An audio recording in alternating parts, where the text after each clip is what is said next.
Hello everyone और स्वागत आपका अपने YouTube channel A1 classes video base पर। जैसे कि आपको पता है, हमने लास्ट लेक्चर के अंदर पढ़ा हमारा how to calculate electron proton and neutron. जो हमारा मेन चैप्टर था वो था एल्केन, एल्कीन और एल्काइन। इसके अंदर हमारा सेकंड टॉपिक है, ये है जी कैटिनेशन पावर। यहाँ से हम एक टॉपिक कार्बन का टॉपिक कवर कर लेंगे। कैटिनेशन होता क्या है? कैटिनेशन होता है, देखो जैसे ये है, इसके साथ एक मार्कर और ऐड हो जाए, उसके साथ एक मार्कर और ऐड हो जाए, इस तरह से लंबी सीरीज बन जाए, उसी को कैटिनेशन बोलते हैं। और यहाँ से क्वेश्चन आता है किस एलिमेंट की कैटिनेशन पावर सबसे ज़्यादा है? तो आप बताओगे जी कार्बन की सबसे ज़्यादा कैटिनेशन पावर है, मतलब कि कार्बन सबसे लंबी चेन बना सकता है, इसके अंदर कितने भी ऐड हो सकते हैं। ठीक, इस तरह से आप बताओगे catenation power of carbon is highest. अगर कार्बन ऑप्शन के अंदर ना हो तो आप बताओगे सिलिकॉन। सिलिकॉन भी कैटिनेशन बनाता है, लंबी चेन बना सकता है, लेकिन सबसे जो लंबी चेन होती है वो हमारी कार्बन की होती है। अब कार्बन की बात आई है तो कुछ बात करें। कार्बन का 6 और 12 ये एटॉमिक नंबर होता है, ये एटॉमिक मास होता है। यहाँ से न्यूट्रॉन कल की मैंने बताया था, एक बार रिवाइज करवा देता हूँ कैसे निकालते हैं। ए एटॉमिक मास 12-6, तो इसके अंदर जो न्यूट्रॉन आए वो हमारे 6 आए। ठीक है, इसके बाद बात करेंगे जी कार्बन। कार्बन का स्ट्रक्चर क्या होता है?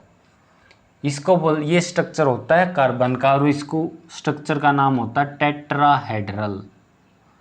टेट्राहेड्रल पेपर के अंदर क्वेश्चन पूछा जाता है कार्बन का जो स्ट्रक्चर है वो कैसा है, ऑक्टाहेड्रल है, टेट्राहेड्रल है? तो आप बताओगे टेट्राहेड्रल है। और इसके अंदर कितने बॉन्ड बनते हैं?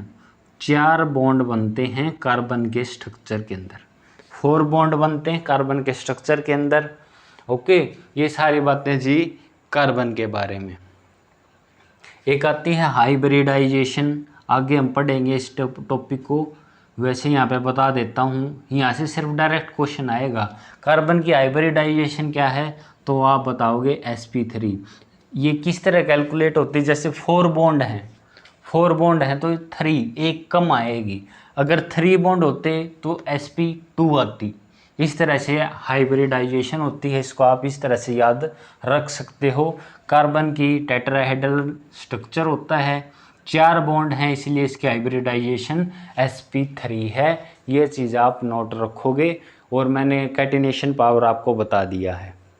फिर यहाँ पे एंगल आता है। एंगल कितना एंगल बनाता है कार्बन? तो जी 109 डिग्री 28, 109 को याद रखोगे, 109 डिग्री और 28 मिनट, ये एंगल बनाता है हमारा कार्बन। जैसे एल्केन होता है, स्टार्ट कर देता हूँ मैं। एल्केन, एल्केन के अंदर होता है जी सिंगल बॉन्ड। ठीक, सिर्फ इस लाइन को बोलते हैं सिंगल बॉन्ड। अगर हो जाए ऐसे 2 लाइन, इसको बोलते हैं जी डबल बॉन्ड, और इसको बोल दिया जाता है एल्कीन। ठीक, अगर हो जाए जी 3 लाइन, इसको बोल दिया जाता है जी एल्काइन। एल्काइन, ठीक है। लेकिन जो हमारा कार्बन है, कार्बन के अंदर सिंगल बॉन्ड होता है, और सिंगल बॉन्ड जो होता है वो सबसे स्ट्रोंगेस्ट बॉन्ड होता है। सिंगल बॉन्ड सबसे स्ट्रोंगेस्ट बॉन्ड होता है। और बात करें इसके अंदर, जैसे ये है हमारा सिंगल बॉन्ड, एक होता है सिग्मा और एक होता है पाई बॉन्ड। लिखता हूँ मैं, सिग्मा बॉन्ड इसको बोलते हैं, और पाई बॉन्ड बोलते हैं जी इसको, पाई बॉन्ड। ये हमारा है सिग्मा बॉन्ड। जो सिंगल होगा, ये सिंगल है तो ये हमारा है सिग्मा बॉन्ड, जिसको दर्शाते हैं ऐसे, ये हमारा सिग्मा बॉन्ड है। लेकिन यहाँ पे क्या हुआ, यहाँ पे 2 बॉन्ड आ गए, तो इसके अंदर एक को हम मान लेंगे हमारा सिग्मा, और एक को मान लेंगे हम पाई बॉन्ड। ठीक, लेकिन इसके अंदर क्या हुआ, इसके अंदर तो 3 आ गए। अब क्या करेंगे, सिर्फ एक बॉन्ड होगा हमारा सिग्मा। सिंगल याद रखोगे, सिग्मा बनता है एस से ही बनता है सिंगल। ठीक, कितने भी बॉन्ड हों, जो सिर्फ एक बॉन्ड होगा सिग्मा, बाकी के सारे होंगे हमारे पाई बॉन्ड। ये मैंने आपको सिखा दिया। किसी भी क्वेश्चन के अंदर आप कैसे कैलकुलेट करोगे कि इसके अंदर सिग्मा बॉन्ड कितने हैं, पाई बॉन्ड कितने हैं। कार्बन के बारे में मैंने बताया, इसकी कैटिनेशन पावर, इसका स्ट्रक्चर, इसके बॉन्ड, हाइब्रिडाइजेशन और इसका एंगल। ठीक है जी। बाकी बात अगर मैं इलेक्ट्रॉनिक कन्फिग्रेशन और बता देता हूँ थोड़ी सी। जैसे कि आपको पता है कार्बन का एटॉमिक नंबर होता है जी 6, C6। किस तरह लिखते हैं, 1s 2s 2p 3s 3p। इस तरह से ये लाइन आगे बढ़ती रहती है। हमें ज़रूरत है सिर्फ 6 हमें भरने हैं। ठीक, ये होते हैं s p d f। ये हमारे ऑर्बिटल होते हैं 4, s p d f। इसके अंदर कैसे भरे जाते हैं, इसके अंदर भरे जाते हैं जी 2 इस इलेक्ट्रॉन इसके अंदर भरे जाएंगे, 6 इसके अंदर, 10 इसके अंदर और 14 F के अंदर भरे जाते हैं।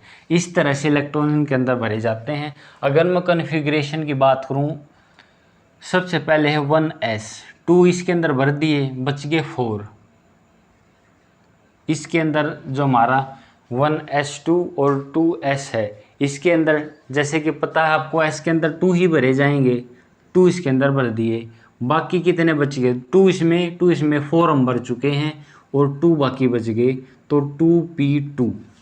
ये हमारी इलेक्ट्रॉनिक कन्फिग्रेशन है कार्बन की। इसको आप याद रखोगे। कार्बन की इलेक्ट्रॉनिक कन्फिग्रेशन क्या है, 1s2 2s2 2p2।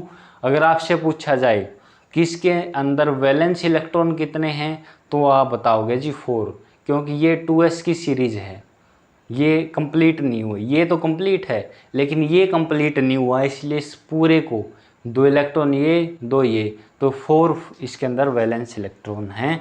जितने वैलेंस इलेक्ट्रॉन होते हैं उतने ही इसके अंदर बॉन्ड बनते हैं। इस तरह हमने बताया इसके अंदर 4 बॉन्ड बनते हैं। ठीक है, ये टॉपिक था जी कार्बन के बारे में। आगे बात करेंगे हम, वो हमारा होगा एल्केन, एल्कीन और एल्काइन। अगले चैप्टर के अंदर बात करेंगे। आज की वीडियो में इतना ही। चैनल को सब्सक्राइब ज़रूर करें, वीडियो को शेयर करें। आपके हर एग्ज़ाम के लिए ये वीडियो यूज़फुल रहेंगी। ठीक है, थैंक यू।